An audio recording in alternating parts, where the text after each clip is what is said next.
China and Russia are preparing for war and have been building their armed forces for years. America's military, on the other hand, has gone woke, and all four branches are facing recruiting shortages. What did the U.S. Navy do? They use a drag queen as a digital ambassador. Now, some critics suggest the weakening of the military is an intentional part of a larger agenda to drag America down to socialism. Pun intended. I'm David Fiorazo, and this is Christ and Culture.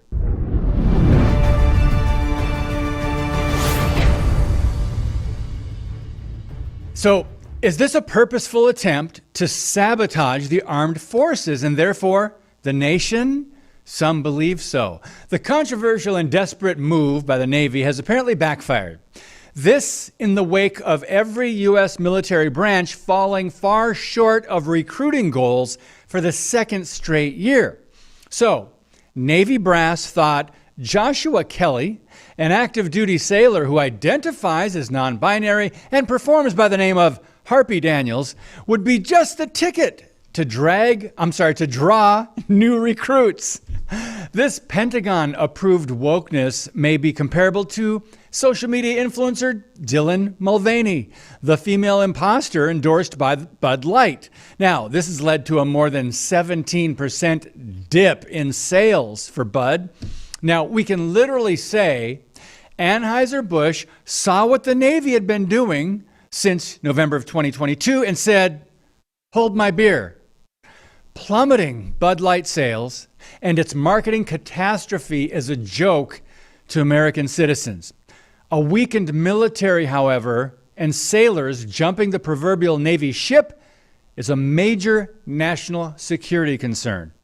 According to American Family Network, the Navy is facing much worse problems than declining sales of a watered-down beer. Quote, "Tabletop exercises imagining war with China in the Taiwan Straits have ended with nightmare scenarios. In more than one scenario, the U.S. Navy loses 2 aircraft carriers and the 10,000 sailors on them to the People's Liberation Army."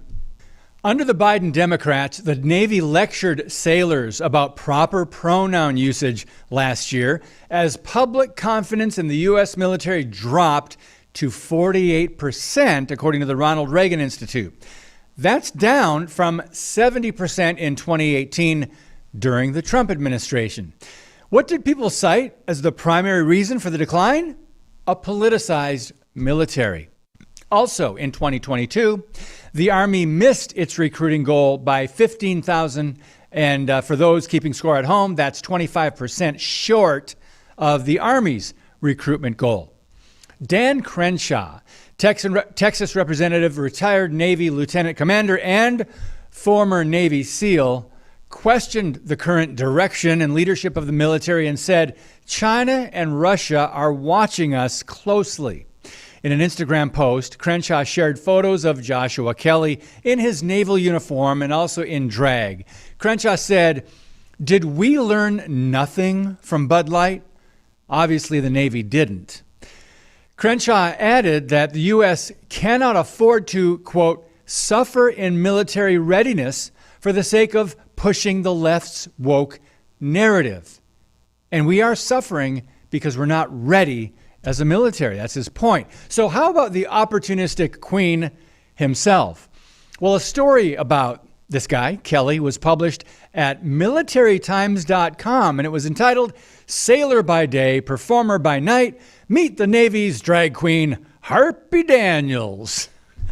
Now, Joshua Kelly said, "I never knew a man could embrace his femininity in a creative and entertaining way like that, and I knew it's what I wanted to do. Doing drag allows me to embrace my feminine side and allows me to bring my diversity and creativity out."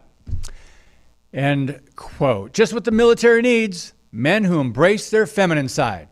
Now, for some reason, that news release no longer appears at the Navy's official website. I wonder why. Robert O'Neill, a Navy SEAL who helped kill Osama bin Laden in 2011, is fuming over the fiasco. He tweeted this, "All right, The U.S. Navy is now using an enlisted sailor, drag queen, as a recruiter. I'm done. China is going to destroy us. You got this, Navy. I can't believe I fought for this bull. You know the rest.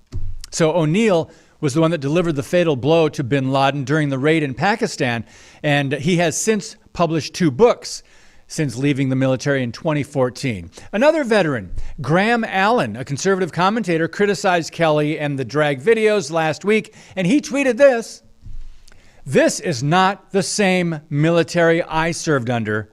Our enemies laugh at us."